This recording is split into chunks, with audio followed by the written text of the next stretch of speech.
جب press conference سن رہا تھا چیف منسٹر کی اور آئی جی پنجاب کی، تو اس میں میں یہ انتظار کر رہا تھا کہ ابھی آئی جی جو ہے وہ اعلان کرے گا جی کہ ہم نے ملزمان کو گرفتار کر لیا ہے. تو وہ بڑا سسپینس تھا اس پہ، خاص طور پہ جب چیف منسٹر صاحب نے اوپننگ ریمارکس دیے تو ان کے اوپننگ ریمارکس میں پتہ نہیں چل رہا تھا کہ ملزم گرفتار ہوئے یا نہیں ہوئے. اوپننگ ریمارکس میں صرف اتنا ہی پتا چلا کہ جی انہوں نے ملزمان کو آئیڈینٹیفائی کر لیا ہے. اور ملزمان کی جو آئیڈینٹیفیکیشن ہے وہ کافی گھنٹے پہلے سے مختلف ٹی وی چینلز پر نہ صرف ان کی تصویریں آ رہی تھیں بلکہ یہ بھی آ رہا تھا جناب کہ ملزمان جو ہیں ان کا سراغ لگا لیا گیا. کوئی یہ بھی کہہ رہے تھے جی وہ گرفتار بھی ہو گئے. تو اس کے بعد جب آئی جی صاحب جو ہیں جن کو بڑا پرانا جانتے ہیں کیونکہ وہ اسلام آباد پولیس میں بھی رہے ہیں، جی تو انہوں نے جب پریس کانفرنس شروع کی تو انہوں نے بتایا کہ ہم ملزمان کو ہم نے آئیڈینٹیفائی کر لیا اور اس کے بعد ہمیں ان کی لوکیشن کا پتہ چل گیا اور ہم انہیں گرفتار کرنے کے لیے جب ہماری پولیس پارٹی جو ہے وہ جائے وقوع پر پہنچی تو ملزمان کھیتوں کے راستے فرار ہو گئے. تو عدنان صاحب میں نے بڑی مشکل سے اپنی ہنسی کو کنٹرول کیا.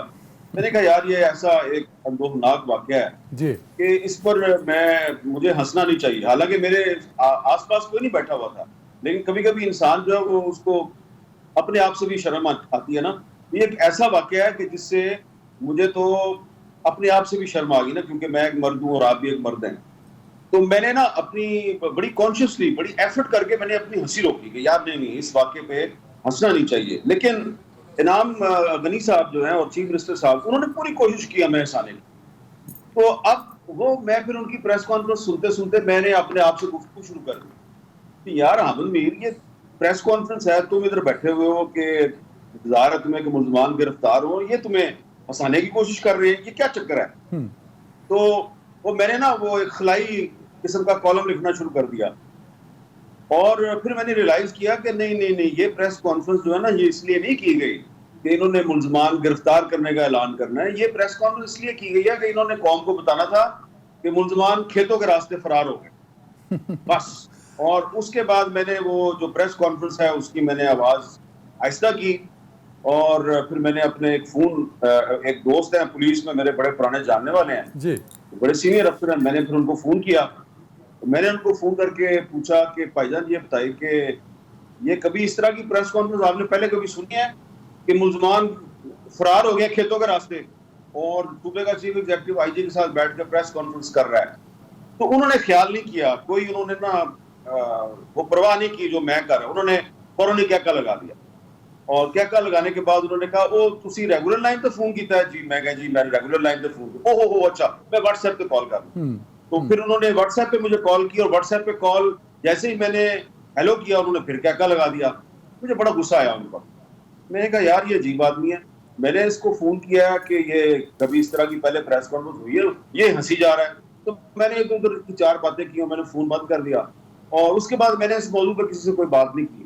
اب آپ نے دوبارہ بات چھیڑی ہے نہیں تو میر میں نے صاحب، میں آپ کو نا پوچھنا یہ چاہ رہا ہوں کہ آخر اتنی غیر سنجیدگی کہ سی سی پی او کا بیان انتہائی غیر سنجیدہ، جب چیف منسٹر پنجاب سر صوبے کا ایگزیکٹو بیٹھ کے یہ بتا رہا ہے کہ آئیڈینٹیفائی ہو گیا اور ایک بھاگ گیا ہے، مطلب اتنی غیر سنجیدگی کیوں پائی جاتی ہے پنجاب گورنمنٹ میں سر؟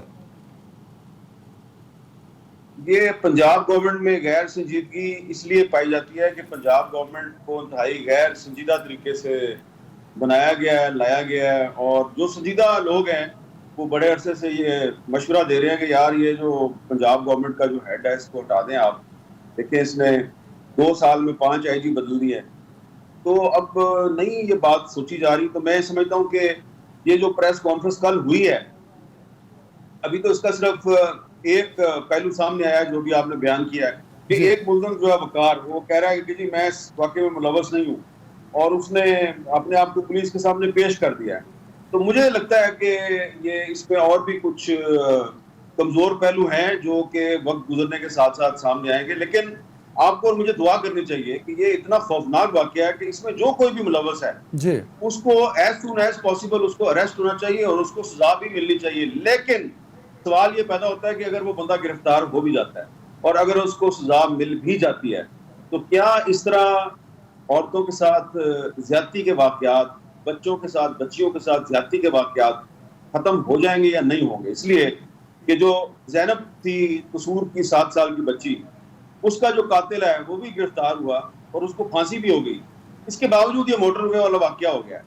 تو یہ اس لیے میں نے آپ کو شروع میں کہا کہ ایک مرد سے مجھے کبھی کبھی شرم آتی ہے کہ یہ مرد جو ہے یہ درندہ نہیں ہے. اس کو کچھ لوگ درندگی کا لفظ استعمال کرتے ہیں.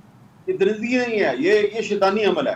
کبھی آپ نے کسی درندے کو دیکھا ہے کہ وہ اتنا خوفناک یہ کام کرے؟ بالکل بھی نہیں، بالکل بھی نہیں، بالکل بھی نہیں. آپ نے کبھی دیکھا کسی درندے کو؟ تو ہم ایسے ہی درندوں کو جو ہے وہ بدنام میر کرتے صاحب رہتے ہیں. تصویر کا کوئی دوسرا درندہ رخ ایسا بھی ہے. کام نہیں میر صاحب بڑی معذرت کے ساتھ یہاں تصویر کا ایک دوسرا رخ بھی ہے. وہ یہ ہے کہ یہی شخص عابد 2013 میں گینگ ریپ کرتا ہے سر، پھر چھوڑ دیا جاتا ہے. تو 7 سال بعد پھر وہ اسی طرح کا عمل دہراتا ہے، اور بیچ میں کئی مرتبہ ایسے کئی کارنامے وہ سر انجام دے چکا ہے جس کی 2 دفعہ FIR ہوئی اور کئی دفعہ تو رپورٹ ہی نہیں ہوا نا کیس. تو یہ بھی تو سر ہمارے سسٹم کو، ہمارے لاز کو، ہمارے اداروں کو بے نقاب کرتا ہے کہ یہ ہے پاکستان کا کھوکھلا سسٹم جہاں جرم کرنے کے بعد بھی مجرم آزاد گھومتے ہیں سر. نہیں، آپ نے بڑی درست آئیڈینٹیفیکیشن کی ہے. اور یہ جو ملزم ہے عابد علی، اس کے بارے میں مجھے بھی معلوم ہوا ہے کہ ابھی تو میڈیا کو یہ بتایا گیا کہ اس کے خلاف 8 مقدمے ہیں. میری اطلاع کے مطابق 8 سے زیادہ ہیں. تو 2-3 پولیس نے کم مقدمے بنا دیے ہیں، اور کچھ جو اس نے سنگین نوعیت کے جرائم کیے ہیں وہ بھی ابھی تک میڈیا سے ان کو بھی مخفی رکھا گیا ہے. اور یہ جس واقعے کا آپ ذکر کر رہے ہیں، اس نے ماں بیٹی کے ساتھ گینگ ریپ کیا تھا. جی اس نے پہلے بیٹی کے سامنے ماں کا ریپ کیا اور پھر ماں کے سامنے اس نے بیٹی کا ریپ کیا، اور اس کیس میں یہ پکڑا گیا تھا. اسی کیس میں جو اس کا DNA ہے وہ اتھارٹی کے پاس آ گیا تھا. لیکن پھر یہ ہوا کہ جب کیس شروع ہوا تو مقدمہ جب عدالت میں آیا تو اس نے وہ جو خاندان تھا اس کو ڈرایا دھمکایا، اور وہ خاندان جو ہے وہ پھر اس نے کیس کو پرسو نہیں کیا، اور وہ مقدمہ جو ہے وہ ختم ہو گیا، اور یہ بندہ جو ہے یہ پہلے سے زیادہ بے باک ہو گیا.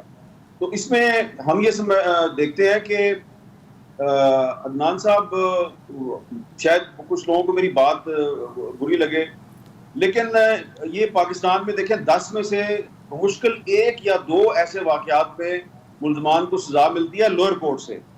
لیکن ہائی کورٹ اور پھر سپریم کورٹ میں جاتے جاتے ریاست ملزمان کے ساتھ مل جاتی ہے، پولیس ملزمان کے ساتھ مل جاتی ہے، اور مظلوم جو ہے وہ کوشش کرتا ہے تھوڑی سی.